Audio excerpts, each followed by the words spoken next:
So आता आपण discuss करूया टोटल एनर्जी बद्दल. पहिले आपण कायनेटिक एनर्जी बघितली, पोटेन्शियल एनर्जी बघितली, आता आपण टोटल एनर्जी बघू. टोटल एनर्जी म्हणजे sum of kinetic energy and potential energy. So total energy is kinetic energy plus potential energy. Let's make some expression. We know that kinetic energy is 1 by 2 k a square minus x square, where potential energy is 1 by 2 k x square. या दोन्हींमध्ये आपल्याला 1 by 2 k he common term दिसते, तिला बाहेर काढू. 1 by 2 k bracket मध्ये असेल a square minus x square plus x square. This minus plus x square will be cancelled and you will get 1 by 2 k a square. Instead of this k, you remember this, आपण या ऐवजी 1 by 2 k च्या जागी m omega square लिहू शकतो. So this is also expression of total energy. So total एनर्जीचे हे दोन एक्सप्रेशन्स आहेत.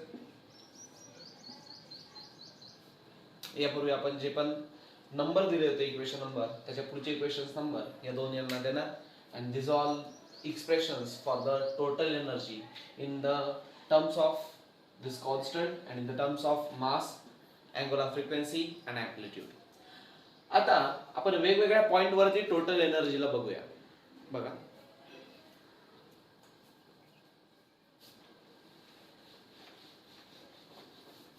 Suppose total energy at mean position is what? It is kinetic energy at mean position plus potential energy at mean position. आपण सगळ्यांनीच मागच्या lecture मध्ये पाहिलं की कायनेटिक एनर्जी मीन पोझिशन वरती असते 1 by 2 m omega square a square, whereas जी potential energy असते मीन पोझिशनला ती असते 0. So it is 1 by 2 m omega square a square. This is the total energy at mean position.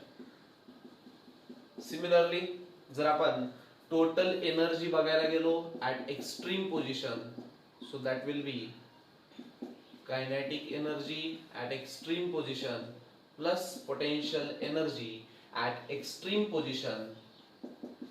Kinetic energy एक pendulum आहे, तो एक्स्ट्रीम पोझिशनला जातो.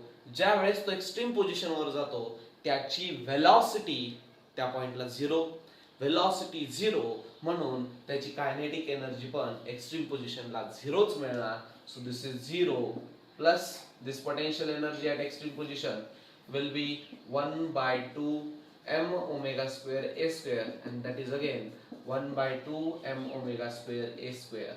This is total energy at extreme position.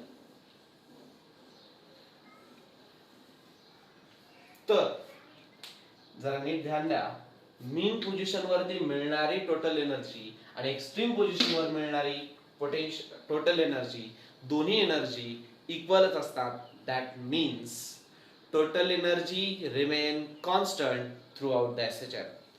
Mean position, extreme position, त्याच्या कोणत्याही displacement वरती total एनर्जीच्या values depend करत नाही.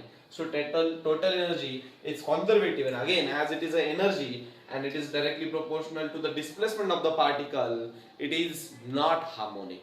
ना कायनेटिक एनर्जी ना पोटेन्शियल, त्याच पद्धतीने टोटल एनर्जी सुद्धा नाही. आता आपण जसा ग्राफिकल स्टडी बघायचं म्हटलं होतं, तो एक ग्राफ आपण काढून बघूया, कारण आपल्याला टोटल एनर्जी सुद्धा मिळाली आहे. यापूर्वी आपण कायनेटिक आणि पोटेन्शियल एनर्जी काढली. Let's draw a graph to show kinetic energy and potential energy.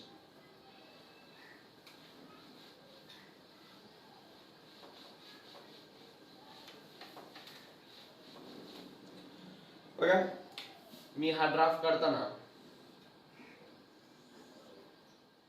X axis वरती डिस्प्लेसमेंट घेणार. Displacement from minus a amplitude to plus a amplitude, आणि इथे मी एनर्जीज घेणार, ज्या एनर्जीज असेल कायनेटिक अँड पोटेन्शियल एनर्जी. आपल्याला माहिती आहे जेव्हा मीन पोझिशन वरती पार्टिकल असतो त्याची कायनेटिक एनर्जी मॅक्सिमम असते, पण जसा तो एक्स्ट्रीम पोझिशनला जातो कायनेटिक एनर्जी 0 होते. So if you are talking about this and these are the energies, kinetic energy इथे मॅक्सिमम आहे, इथं आणि इथं ती स्मॉल आहे, that is 0. So this parabola will give you the exact energy. Next, potential energy बद्दल मात्र उलट आहे. ती एक्स्ट्रीम पोझिशनला गेल्यानंतर तिच्यावरती पडणाऱ्या रिस्टोरिंग फोर्समुळे जास्त पोटेन्शियल एनर्जी असते. अदरवाइज मीन पोझिशनला लोएस्ट व्हॅल्यू मिळते. काही बुक्स मध्ये याला 0 दिलेलं असतं, पण actually the value is not exactly 0, so it is lesser. We will call it as minimum potential energy.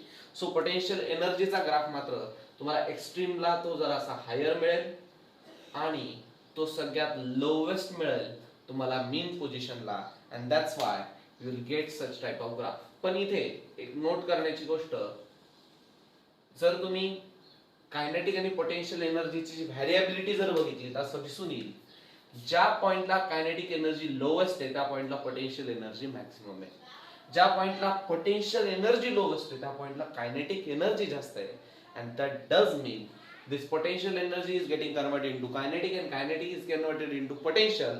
Otherwise ही जी कॉन्स्टंट एनर्जी तुम्हाला मॅक्सिमम मिळते, this is nothing but the total energy of the particle executing the SHM. So हा जो graph होता आपण त्याला थोडासा डॉटेड करूया, शेडेड ग्राफ राहिला. हा ग्राफ शो करतोय बघा एक्स्ट्रीम पोझिशनला सगळ्यात लोएस्ट म्हणजे दिस इज कायनेटिक एनर्जी, आणि ह्या ब्ल्यू कलरच्या डॉटेड ने केलेला आपला हा जो ग्राफ असणार आहे this will be potential energy. So हा झाला ग्राफिकल स्टडी पोटेन्शियल एनर्जी आणि कायनेटिक एनर्जीचा. आता असंच आपण पोटेन्शियल आणि कायनेटिक एनर्जीचं रिलेशन जे लास्ट व्हिडिओमध्ये मी म्हटलं होतं की विथ रिस्पेक्ट टू टाइम पण घेऊ शकतो. लेट अस नाउ सी की आपण विथ रिस्पेक्ट टू टाइम याला कसं बनवणार. हे नोट करा, फार महत्वाचं आहे.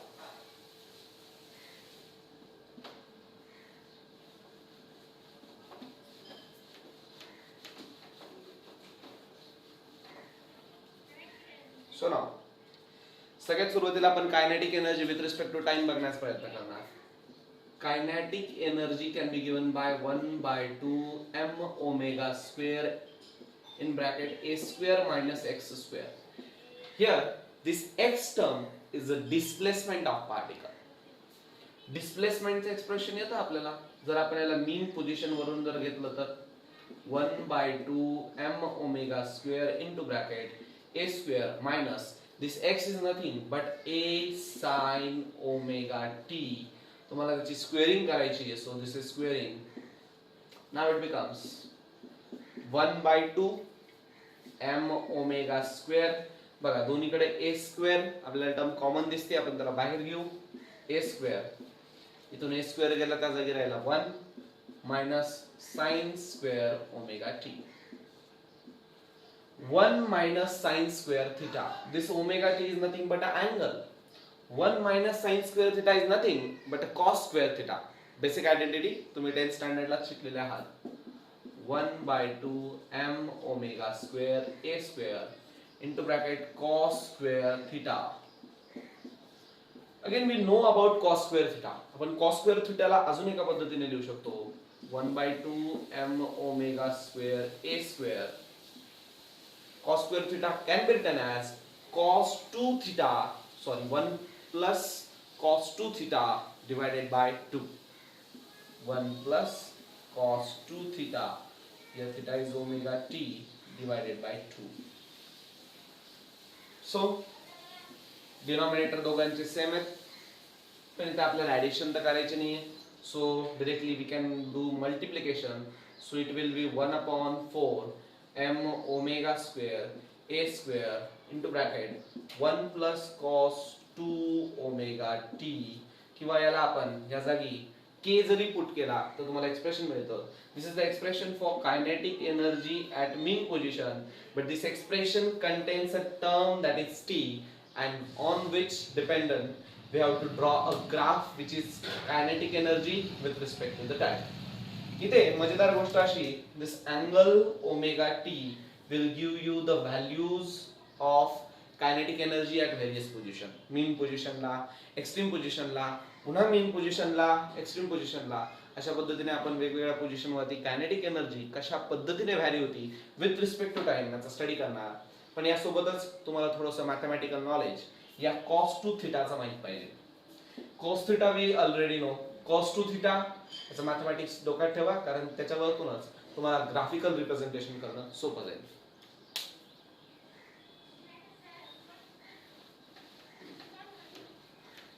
By the way, this expression is not useful for the board and the NCERT. Actually, book मध्ये पण तुम्हाला मिळणार नाही. This expression only tells you about the relation between kinetic energy and the time. That's it. So फार महत्त्वाचं नाहीये. Just orally draw it up आणि graph फक्त बघा, कारण ग्राफ महत्त्वाचा आहे, कारण त्यातून मला शो करायचं आहे की how periodically it varies. बघा, this is a graph which is kinetic energy with respect to time. Kinetic energy ची maximum value आपल्याला माहिती आहे, it is 1/2 m omega square a square, which is similarly to this. मग ती जी तुम्हाला value मिळणार आहे मॅक्झिमम, तर लोएस्ट व्हॅल्यू आपल्याला माहिती आहे kinetic energy is nothing but 0. Now last सगळ्या ग्राफ ड्रॉ केल्याप्रमाणे इथं पुन्हा एकदा आपण तेच कॅल्क्युलेशन्स बघणार आहेत. From mean position you are going to extreme position, कारण आपण स्टार्ट केलं होतं मीन पोझिशन वरून लास्ट टाइम. हे जे एक्सप्रेशन आहे आपण मीन पोझिशन वरून स्टार्ट करतोय. लेट्स इमॅजिन की you are going to the extreme position which is positive extreme position. मग फर्स्ट जर्नी तुमची मीन पोझिशन टू एक्स्ट्रीम पोझिशन असेल. तिथून तुम्ही पुन्हा एकदा मीन पोझिशन वर वापस जाताल.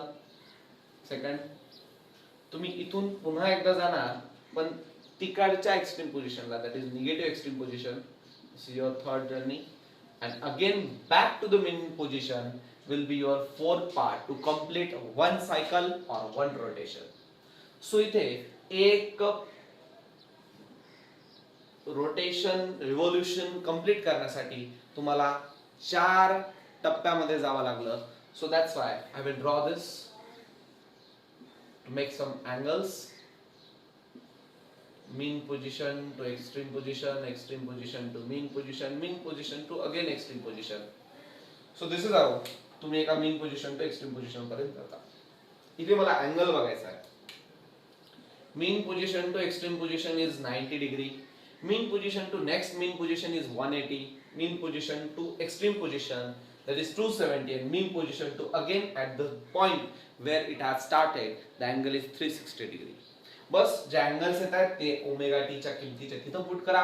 Keep it in mind, you have to here values put करताना फक्त तेवढी काळजी घ्या. You can easily draw the graph. Now if the total time required is T, then the time period at the extreme position will be t/4. At mean position it will be t/2. Then at the extreme position it is 3t/4. Then again it is t. पुन्हा एक round मारतोय. मग अशा पद्धतीने चालू राहील. सुरुवातीला याची किंमत 0 राहील. जेव्हा तो मीन पोझिशन वर होता, ॲट रेस्ट होता, so that time it has no angle. The angle is 0, π/2, पाय, 3π/2 and 2π. You know the rest. So I'm taking a time period here because जो ग्राफ ड्रॉ करणार आहे त्याला टाइम महत्वाचा आहे. सो t/4, t/2, 3t/4, इथे t याला आपण वाढवू शकतो 5t/4. पुढे असेल 6t/4, that can be written as 3t/2. so on and on हा ग्राफ पुढे जाईल. So kinetic energy at time 0 जेव्हा आपण कन्सिडर करणार, जेव्हा तो मीन पोझिशन वरच होता, almost the angle is 0. So cos 2 theta, the cos 0, you have to remember the values of cos theta. Cos theta at the 0 is 1. For 90 it is 0. For 180 is -1. For 270 it is again 0. You should know these values. These are the common things. So mean पोझिशनला त्याचं सुरुवातीचं जे angle आहे ते 0 आहे. If it is 0 then that cos theta value will be the 1. If that will be the 1 then it is going to be add 1 plus 1 is 2 divide करणार याच्या सोबत that becomes 1 by 2 m omega square a square. So the value is maximum for the mean position जे आपल्याला graphically दिसतंय. Next time जेव्हा तुमचा extreme पोझिशनला जाणार, the time period is t/4, the angle is 90 degree, cos 90 is what? Cos 90 is 0. The cos 90 is again what? Into 2 into the theta. So this 2 can be cut down up here. So this 1 plus 0 is nothing but 1. And again this all converts because as it is a 2 theta, that cos 90 degree is not just the 0 but it becomes a minus 1 because 90 into 2 that is 180 degree, so it is minus 1. So minus 1 plus 1 will be cancel, it will be 0 into anything is 0. So kinetic energy he extreme position ला 0 मिळाली. पुढे आपण जेव्हा पुन्हा एकदा reversal change करणार म्हणजे extreme position वर मीन पोझिशन वरती, the angle is now 180 degree, that is pi. So cos 2 pi like that. ती व्हॅल्यू पुन्हा एकदा 0 मिळणार. 0 मिळाली, sorry, the value is 1. If you are getting the same value then it will be higher. So this is here. So बघा तुम्हाला मिळणारा graph हा काही ह्या पद्धतीने असेल. पुन्हा 3t/4, this is 0. पुन्हा एकदा पहिल्यासारखं calculation, this is again comes to the 0. पुन्हा वाढणार, पुन्हा कमी होणार, वाढणार, कमी होणार. So you look this pattern, this is periodicness. प्रत्येक 180 डिग्री नंतर तो पुन्हा एकदा स्वतःच्या पोझिशनला वापस येतोय. See this change 0 to t/2, t/2 to t. See this इथे पुन्हा एकदा रिपिटेशन चालू आहे. and whenever there is a repetition, so that is nothing but what? A periodicness. Means kinetic energy is periodic with time. Keep it in mind. Kinetic energy is periodic but not harmonic. Because इथे जे expression आहे याला तुम्ही with respect to the time period म्हणजे with respect to the time period या cos चा function नाही येतो. So that is why तो जर sin cos किंवा दोघांच्या समचा जर फंक्शन जर नाही राहिला, so it cannot be called as harmonic. That is why kinetic energy is periodic but it is not harmonic. Similarly we can have the expression and the graph for potential energy. आणि तो बघा कसा असणार आहे.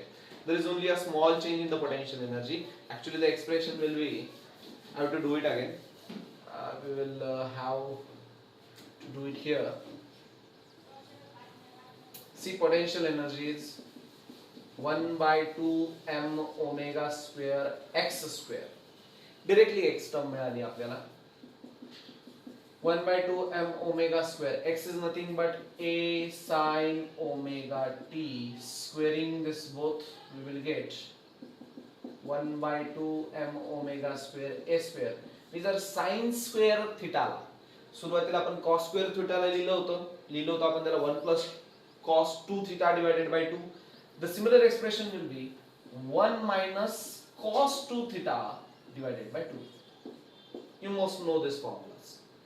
इकडे cos square theta ला plus sign असते, तिकडे sin square theta ला minus sign. So this is the only change and you will get the expression as 1 by 4 m omega square a square. That will be 1 minus cos 2 theta.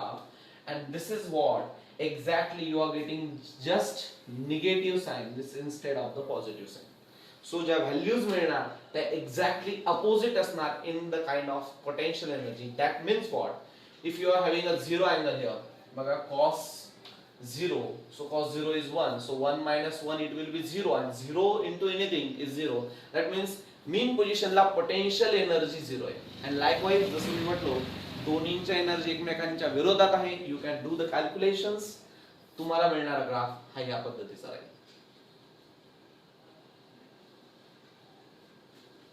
So this is what, जिथे kinetic energy maximum आहे तिथे potential energy lower आहे, जिथे potential energy lower आहे तिथे kinetic energy जास्त आहे.